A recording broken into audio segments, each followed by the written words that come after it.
going on, everyone? Welcome to another episode of Comeback Stories. We got a special guest here today, a former teammate of mine, a guy that was very well respected in our locker room. He's now a member of the Atlanta Falcons, NFL veteran, free safety. My man Erik Harris. E, how you doing today, man? Man, I'm doing amazing. I'm honored to be on this comeback stories, especially after getting to know you, being in the locker room around you, and knowing the person you are, man. So this means a lot. Yes, sir. Likewise. I was telling, for the people that didn't know before we started, I was telling Erik that he was on my list, ever since he had been on the team, just from hearing a little bit about his story. And I've definitely wanted him to be on here, and can't wait for this to get going. But let's dive right into, what was it like growing up for you? Where did you grow up? What was the situation like? Let us into your youth. Yeah, man. So I grew up, majority of my life I grew up in Pennsylvania, but I started out near Baltimore area, down in Essex area. So it was probably about the fifth grade we moved up to PA. Just living a different life, and my mom chose to change her life around and give her life to Christ, and she moved up to PA to be near her father and her two sisters that were up here in PA. And we moved up. We stayed in a hotel at first, or a motel down the street. So we stayed in the motel for a little bit, for about a week or two, and then we moved in with my grandfather. And then we had to move to a shelter out in Gettysburg, PA. So, with Section 8, we moved into the shelter so that we could move up pretty much in the rankings or whatever, and whatever we needed to do to climb the ladder to get a house first. So that's what we did. We stayed in a shelter for a while. So I lived in Gettysburg, PA. I went to Gettysburg School in fourth grade and fifth grade, and then I moved to New Oxford, Pennsylvania, in sixth grade. Nice. I know, just reading a little bit about, your childhood, I know that, your father wasn't necessarily in the picture, and you talked about how you were moving a lot. What was the impact that those circumstances had on you early on, and how it affected your approach to life as a young kid? What do you think that impact was? Yeah, you know, rest in peace. My pops passed away probably about 7 years ago now, and for me, growing up without a dad, that's why I got into sports. And I was very fortunate to have male role models within sports, and that really played a father figure for me. So I really looked up to a lot of my coaches, and they helped out my mom a lot, who was a single mother of six kids. So sports for me has taught me a lot: how to be a man, how to be disciplined, and just how to overcome adversity. Mm. Yeah, one of the questions we love to always ask is, who was your first teacher? And you said that you had a role model early on. What did he instill in you early on? Were there any distinct messages or points that that you apply today still that were so valuable to you back then? Yeah. My real teacher got to be my mom. Like I said, single mother, six kids. Um, she didn't, I mean, she had family up in PA, but, she was changing her life around, the going out, the partying, the clubs, all that stuff, karaoke on the weekends at the house and stuff like that. Um, Times where we wake up and you're like, oh, it's one of those days, right? And so for her to take that leap of faith and just say, hey, cold turkey, I'm changing my life around. I'm moving to PA, and I'm changing. I want to give my kids a better life. So, that's been a lot of my story, and that's why we're here talking right now. And just taking a leap of faith and just believing in something that you can't see. And that's what my mom taught me. And she just taught me how to keep my head down and grind through hard situations and never give up. No doubt. I know that taking that leap of faith is something that you definitely applied to your football career. I remember reading about, your mom and the letter that she wrote to California University in Pennsylvania, and then, the trip that you took to Buffalo to try out for Hamilton with the CFL. So take us a little bit through your football journey and how your faith developed along those journeys, because it wasn't an easy path at all. Take us through that.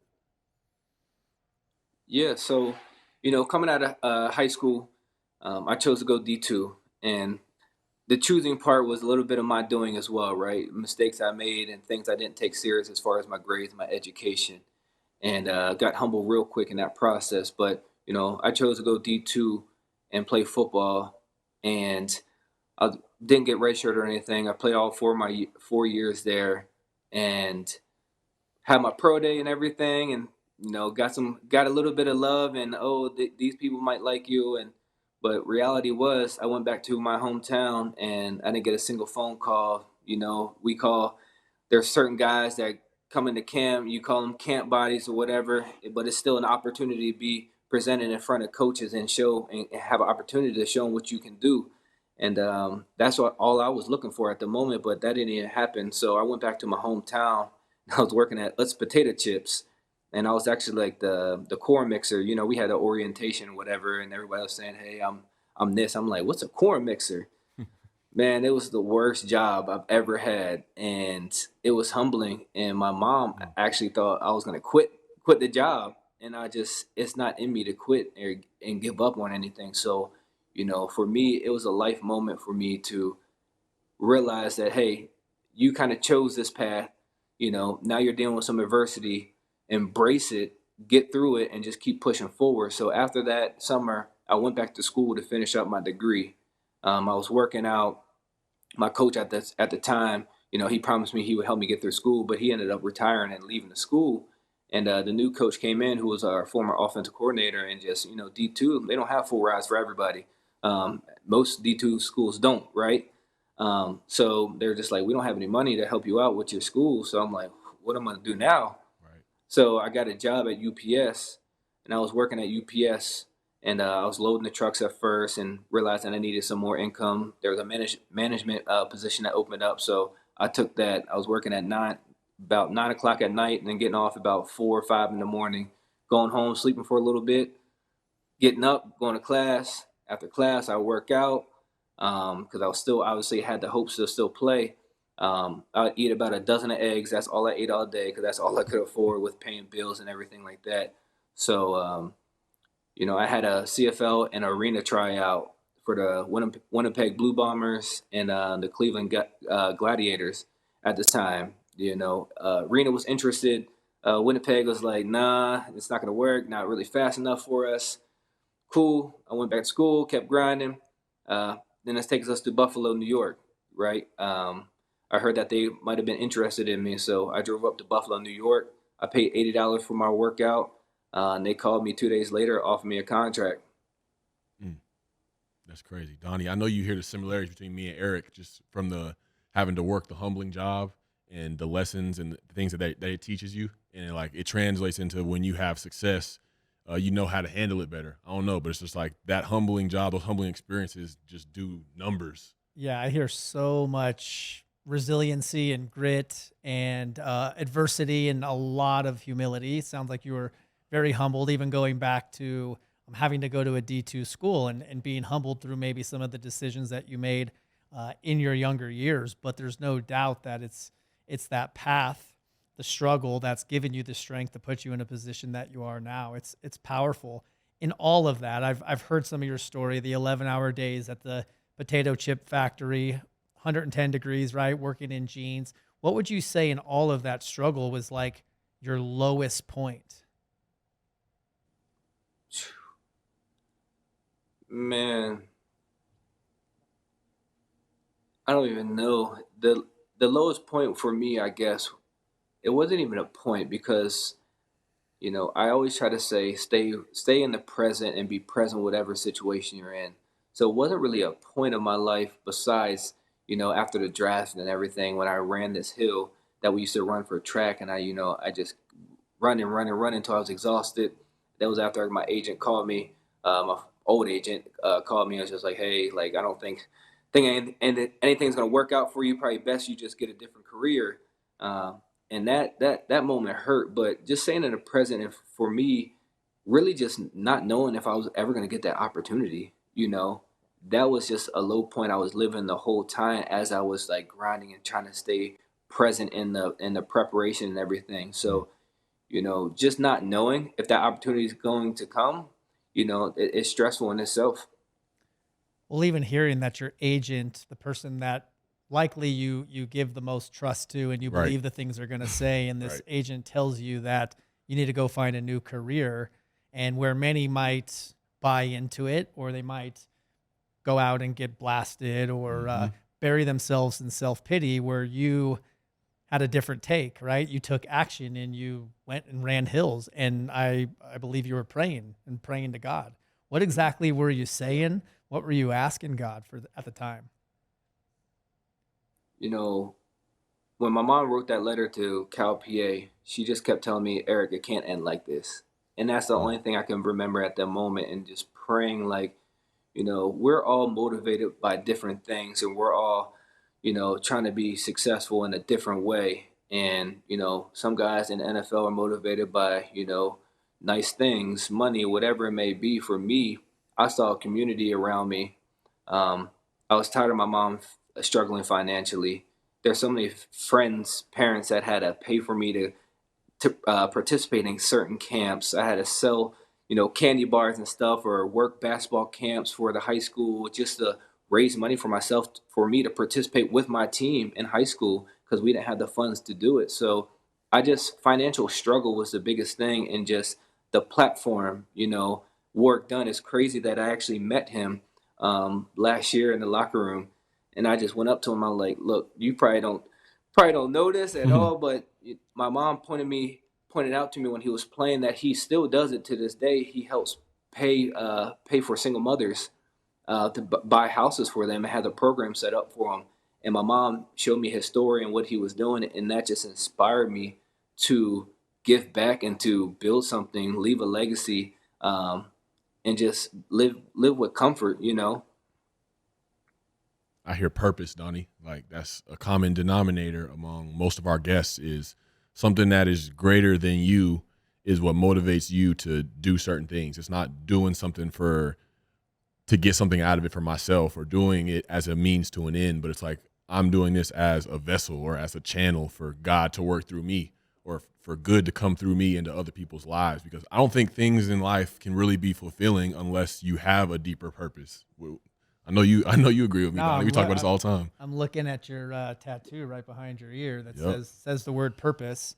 And part of my coaching is helping athletes and former athletes deal with anxiety and the pressures of performance to actually find their purpose beyond their sport. Hmm. And I hear it in your words, I can feel it in your energy, and it's powerful. And I believe for both of you that if football were to go away today or tomorrow, that you guys would be good because you have a greater purpose, and your identity and your success isn't fully attached to your performance on the field. It's so much more than that. Yeah, absolutely. And that's so good, because I say that all the time. Football players are what we do. They're not. It's not who we are. Facts. And it's hard for guys to disassociate that, right? We all want to have good games, and we all want to ball and chase the bag that we all say. But then you have social media platforms out there that everybody's crucifying you, and they want to say all these things when you have a bad game or you have a bad play and stuff. And some guys they run to that, or they read that, and it breaks them down. And then they have a great game, and they go read those comments, and it's like builds them up. It's like you're relying on other people's validation of who they think you are to determine the success you're having in your life. For me, I'm blessed with four beautiful children and a wife who's the MVP and the glue of our family. Mm. And for me, walking through that door, no matter what, whether I had a bad game, a good game, they don't care, win, lose, or anything. It's the only thing that matters is that daddy comes home and he's healthy, and I have a job to do when I come home. And I tell people all the time, in the off season, it's hard for me. People think it's the off season, it's a bunch of vacations. It's 24-hour Mm. daddy duty. There are no breaks. The off season is hard, and it's humbling, and it's amazing. But in season, my wife holds it down, and like I said, it's just leaving work at work, because that's what it is, and coming home and being present, because being a father, being a husband, that's who I am. Mm. Your perspective is so solid. Was it always that way? Was there? I know you talked about some decisions and struggles you had in college, or maybe high school, leading up to college with grades. But where was the shift? Like, what was the story you had to stop telling yourself so that you could really start to write and shape your own comeback story? Yeah, the shift probably was when I thought I was writing a story myself. and I realized that, there is a God that has plans for your life. And probably my ego probably got in my way Hmm. in high school, just thinking sports were going to get me through everything. And I didn't have to get the grades I needed to get, Right. SATs, falling asleep during the SATs, like just making dumb decisions and just thinking I was the man and, getting treated like I was the man because I was always the best. Everything kind of came naturally and easy to me. And whenever, I went to college, I realized obviously I had to go D2. I had D1 offers for track, but I didn't really want to do track. It was hard enough in high school. I couldn't imagine college track workouts.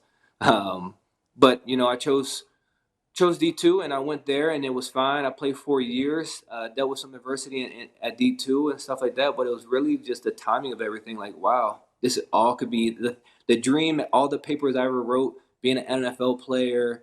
That's what I want to be when I grow up. That it wasn't all just falling in line for me and that my ego was lying to me all along. There's something so much bigger than just being a football player. And, it's having a purpose like you guys were talking about and having a bigger picture that you think you know what you're going to do and then God tells you, hey, I got other plans for you. Oh man. So many people, we talked in our Bible study last year that so many people chase their passion through life because they're passionate about it and they're having fun and it's enjoyable, but they chase it their whole life not realizing it was never their purpose. Mm, that's deep, man. I know me and Donnie are a part of a particular fellowship, and there are certain prayers that we learn. And there's a prayer that I say every day now, and it's, God, I offer myself to thee to build with me and do with me as thou wilt. Relieve me of the bondage of self that I may better do thy will. Take away my difficulties, that victory over them would bear witness to those I would help of thy power, thy love, and thy way of life. May I do thy will always. And so it's like that is something that I take with me, and I'll say it like in different moments of the day where I feel like I'm getting caught up in different things in my performance, in anything that may be going on in my head, and it's like those things don't really matter at the end of the day. And we always ask people about affirmations and mantras, like, are there certain prayers you take with you? Like, how do you make your faith portable? Because I feel like a lot of people maybe like pray in the mornings and pray at night, and it's just kind of like a little robotic thing. Like, how do you take your faith with you throughout the day?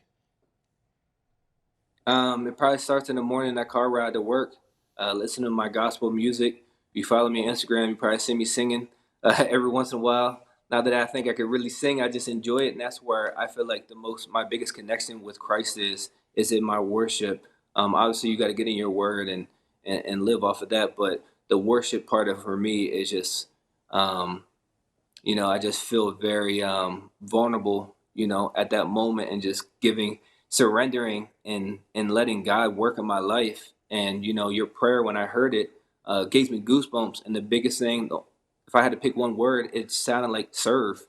And that's what we're put on this earth to do, is to serve others. And we talked about having a purpose, a bigger picture.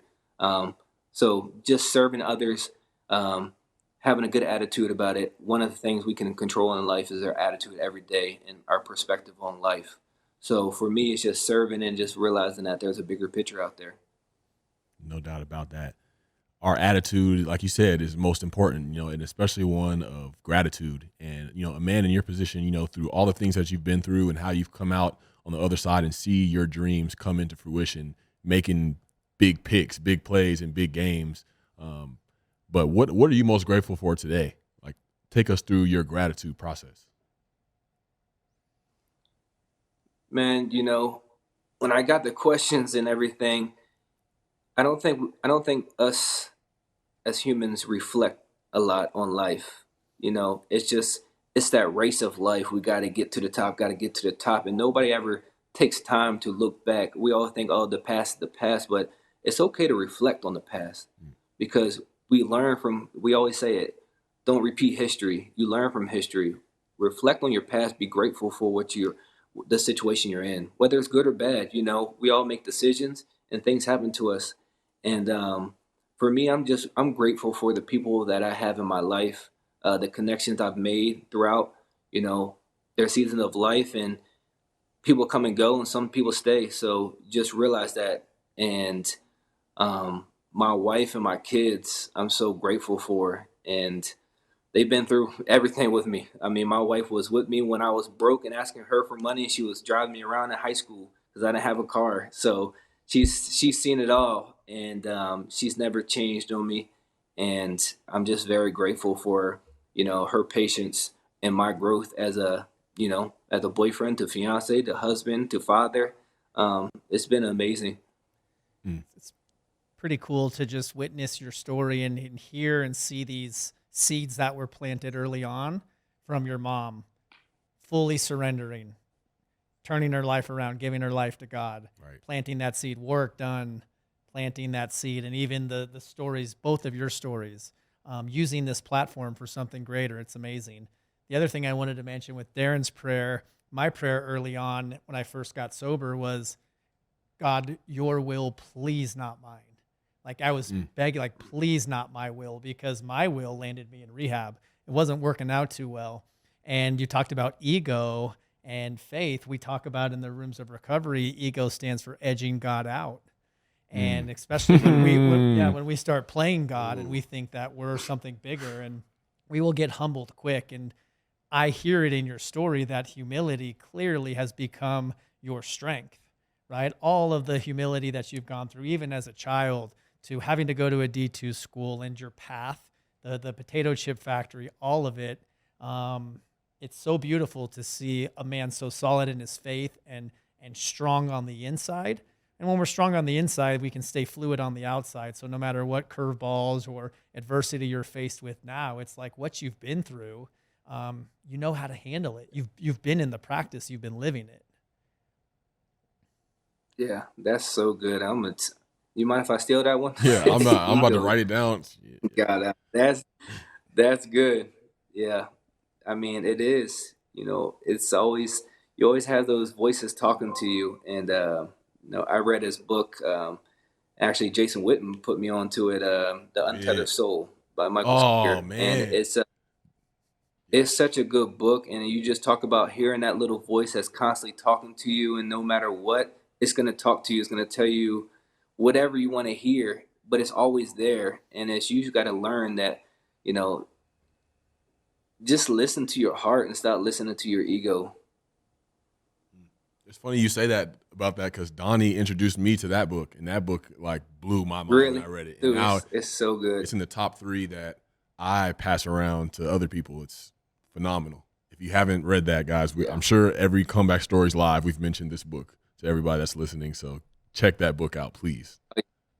Yeah, and that voice, Untethered Soul. Untethered Soul, and that voice is, I talk about the saboteur, this little self-sabotager in the 4 agreements. The author talks about it being the parasite, where it's this voice that tells us things like, you're not good enough, who are you to do this?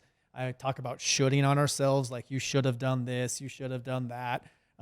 Always the not enough story seems to come up.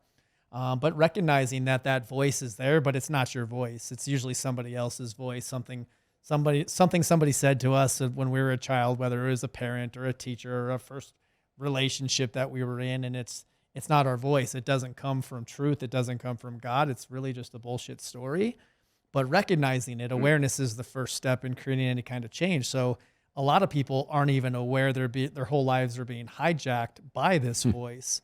So that's why the practices of prayer, which is like talking to God and meditating, is listening to God, allows us to really create more awareness to hear and see and feel what's true. And then to know what's true, we got to know what's not true. And it certainly helps eliminate the noise when we're in these practices. Facts. Absolutely. Especially, and that voice gets loud too, because it's like Oh, yeah. somebody that's in the spaces that I was in, that you were in, that Erik was in his past, where it's like, we don't know what's next. We don't know what we're going to do. We don't know what's going to work. And, I want to ask you, Erik, what would you say to somebody that's, working at the chip factory or working the night shift at UPS, and they're like, I don't really know what's going on. Like, what would you say to them that would keep them going, or to put that one foot in front of the other? I would say whatever your goal is, whatever your vision is to stay disciplined in it. And if you're staying disciplined in it, there should be no question of whether it's going to work out, because it will. because you're disciplining your work, you're disciplining, God's purpose for your life. It's when, we tend to fall off, or we tend to, veer off the path a little bit, and then those doubts start coming in, you know. So just stay focused on your purpose, stay focused on your goals, and don't let anybody determine, your outcome of life and where you should be. Not taking things personally, right? I've over the last few years working with athletes and being close to Darren, I have so much empathy for you guys and for you women, the athletes out there, of someone that's in the public eye. I had a little taste of that a few weeks ago. I went to this Encinitas street fair, and I brought my little puppy with me, and the puppy, like, everybody wanted to say hi to the puppy. Everybody wanted. I couldn't walk 2 feet without someone all up in my face, not even like giving me space to walk by. And I was like, I thought about Darren, and I'm like, wow, this is what it feels like. And it was not fun at all. Yeah, it's not always thrilling. I mean, it's like cool to interact with people, but sometimes it's just like, man, I want to just be. I'm a human being. And it's like I can talk about other things other than football, or other than like you said, you have the puppy. Like for me, it's like the football is in my hand. Like it's not in my hand literally, but that's what a lot of people think most of the time. They want to thank you for winning their fantasy football team, and every time I'm with you and they say that, That's it. Like, gosh. Every 75% of the time. Yeah, that's it. So just getting back to the importance of, like you said, discipline, and no matter what your focus is, no matter what your goals are, what we practice will grow stronger, and we have to stay in the discipline because we all have a center. And at the center, it's basically at the center of our heart, right? This is our core, and we all get pulled in these 1,000 different directions. And obviously it's so much more heightened with the platform that you guys are on. But regardless, we all have a center, and the world's is trying to pull us off that center with distractions and marketing that's telling us we're not good enough. You guys get all the comments and all the noise. So it's just so important to have those practices. Do you have other practices that you stay committed to? Like, do you have a morning routine? I know you talked about your drive into work, but is there anything that you've been super consistent with that are like your non-negotiables each day? Just getting in my word, and for me, it's like some people get discouraged, like, oh, I got to read, an hour of the Bible every day. Pick it up. You can read a verse. That's it. Just be consistent. Make sure I see the word every day to remind myself that I am good enough, because the word will tell you that. It'll tell you that you're good enough, and all the negative things that you might be listening to yourself or other people saying is not true. And we're not put on this earth to please everybody, right? We're put on this earth for one job, and that's to be the disciple of God and to create other disciples of God and just serve our communities. And for me, some people might not like the way I serve, and that's okay. But for me, there's a reason why I do it. So, just getting my word every day, make sure I worship every day, and just putting a smile on my face, and trying to make somebody's day. Go out my way and just do a special gesture for somebody. When you see the state of the world, or just as you move through life, what's like the one thing that maybe breaks your heart more than anything in the world right now that you see? Is it a specific cause? Is there a cause that you believe in? What does that look like?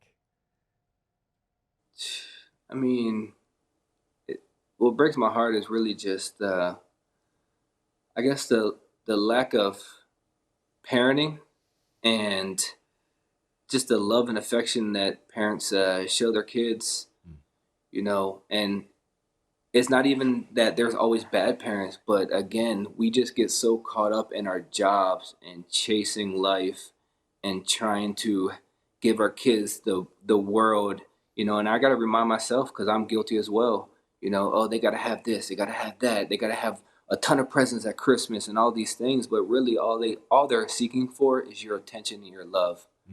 And I feel like we get so caught up in life that we forget to give love to our kids. And there's so many kids that are seeking other things to get that, because, it's attention. They're seeking attention. They're seeking that they're good enough. And if it's social media that's going to tell them that, if it's a high from a drug that makes them feel that way, whatever it may be, they're seeking that and they're really just looking for that. And um, just the lack of that with our youth is kind of heartbreaking for me. And just, in the youth as well, a lot of entitlement with the younger crowd as well. I'm so glad you mentioned that. I put on my Instagram story another little question box, and I had asked the question, what did you need as a child that you didn't get? And all of these answers, and it all came down to everything that you just said. You know, being able to be heard, right? That emotional connection, unconditional love. You're talking about parenting like this. These are the things that we're missing, and for many, these childhood wounds, if you will, have determined they've allowed it to determine the outcome of their lives because of what they didn't get in their younger years. So I'm really, really glad you brought And that I feel up. like that turns into, I read something recently. It's like a lot of people, we tend to do things for love instead of from love. And it's like if you didn't get that when you were younger, or if you don't know that, like Eric said, when we rolling a blunt up or we drinking, like we're looking for that spiritual experience. And we've been looking in the wrong place all along. We've been looking for that substance or that person to give it to us when it's really something inside of us. It's already there. We just have to tap into it. So for us to change to that place, and then Eric, you just living your legacy like that, giving your kids the love, because the things that you give them, they'll have the things, but it's like those things will die out. They'll get tired of them. But your legacy and the love Right. that you give them can be passed on from generation to generation, and it's impacting your family. And then you never know who your kids are going to touch when they get older. And so like that's the greatest gift we can give, and it's that love. But we always are searching in the wrong places for it. I did for so long. Yeah. No, you're like spot on with that. And just kind of our parenting style in, a book that we were reading, and I can't remember the name off the top of my head, but it talked about raising your kids with internal validation, not external validation. And pretty Ding, much what ding, you're ding, ding, talking ding, ding, about. ding. We seek everything outside of us to please us, but really it's already inside of us. So there's simple things. My daughter draws me a picture and it's like, hey, daddy, do you love it? What do you feel? Well, if I tell her every time that it's an amazing picture, right? She's looking for me to give her that answer. Instead of saying it's amazing every time, I ask her, well, what do you think about it? And now she can start processing. Maybe I could have colored in the lines. Maybe I could have used a different color. So now she's starting to self critique herself, and it's coming from within, not from without, which is me, validating her amazing picture. That's beautiful. There's a personality assessment test called the Enneagram. It's fascinating. You could go online and pay $12 and it'll break down your basically it's your admired self. And for me, I am an achiever. And that basically this was a mask, a role that I took on in my younger years because when I was successful in sport or in baseball, that is where I received my validation. And so somewhere in my younger years, I wasn't getting approval or wasn't getting validation. And so where I got it was in sport. So this is our ego. It's our admired self. It's not our authentic self. And we're not supposed to stay in this place forever. Not supposed to be an achiever, although achievers can get very, very successful because they're constantly striving and achieving. However, we get like just a few opportunities in our lives to move out of that and really to step into like God's will, right? Or our authentic self. And usually by the age of 35 or 40, if we haven't done some work to really step out of that or surrender the ego, we will stay in that place for the rest of our lives. And even though we might get very, very successful, we are not happy and we're not free It's empty. on the inside. Yeah, it is. And it's funny, the new song that came out by Torrin Wells is called Empty, and he sings, I mean, the whole message is about that. You can have all these things, you can have the world at your feet and still feel empty. There's a reason why we see, billionaires that are committing suicide. People just think, oh, you have all this money, what could be wrong in your life? Oh, you're an NFL player, what could be wrong in your life? There could be a lot of things wrong in our lives. Social media is just, it's not reality, right? It's not reality. We put out there what you want, what we want you to see. And I spoke with a group of high school football players last off season, And I told him, I'm like, everybody, I see everybody people have their chains on. You dress a certain way and stuff like that. You follow us on Instagram. You're trying to mimic what we are on the outside, but you have no clue what we are on the inside. Mm. And it's just it's that simple. It's just learn who you are on the inside and make judgments for yourself, and don't just keep chasing everything that's appearing to you on the outside. Get to know people, speak with people, hold a conversation with somebody. Right. We got to go deeper because I always said, like, when I tell my story to young people, I'm like, everybody enjoyed and respected my life but myself. This is when I was early on in the league, and I was right where I was supposed to be. I had every box checked off of things that I wanted to achieve or accomplish, and there was nothing on the inside because, like you said, I chased that outside, and it's like, what should I be doing? What is admired by people? And instead of, what do I love? At the end of the day, I feel like we're all we have that little kid inside us, like your little daughter is still, that little age kid is still inside of me, like still trying to be creative and do things and just have this joy for life. And it's like, I still have to work on my internal validation because the world trains us to please people and to put ourselves over the top of people and be better and compete and all these things. And it's like, those things are so useless when it comes to just nourishing ourselves from the inside out.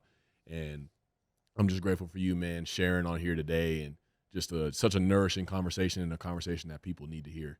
And before we wrap up, we have one more question. We like to give love to people that have been with us on our journeys, on our comeback stories along the way. If there was one person or a few people you could give a comeback story shout out to, who would that be and why?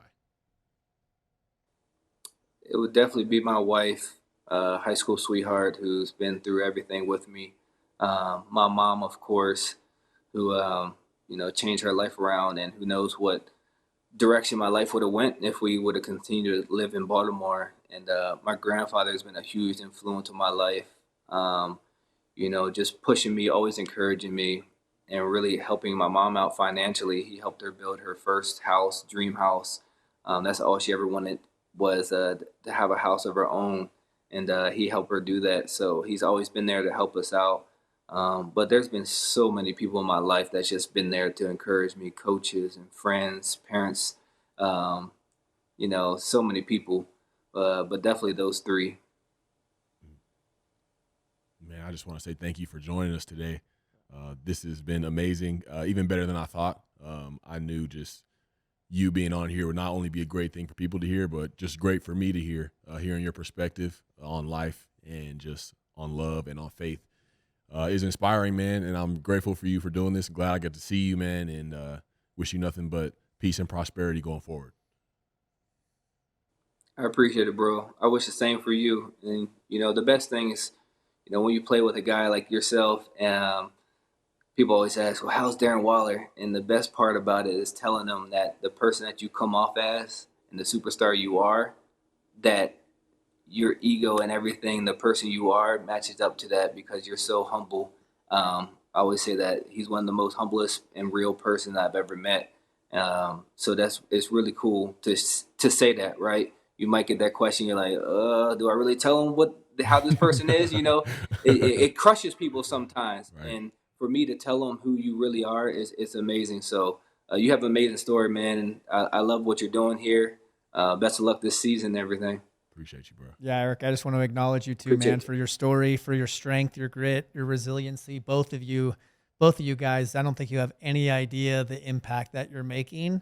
On the field, that's all good. I know that's not what's most important to you, but off the field and planting these seeds, just like those people that were there for us early on in our years, to be able to continue to be a living example of what it means to be a man of service and a man of God. It's a beautiful thing, and it's an honor to have you on our show, brother. I appreciate you, Donnie. You're doing some great things. You're making a big change in young men's lives and women's lives. So yes, continue to share your testimony, man. You might not be a football player, but you don't have to be a football player to have a testimony, and that's the most important thing. People think you have to be have that blue check on Twitter and Instagram just to make a difference in this world, and you don't. It's not the truth. Yes, sir. Thank you, brother. Thank you, man. We out. Appreciate everybody listening. See you next time. Appreciate you. Wow.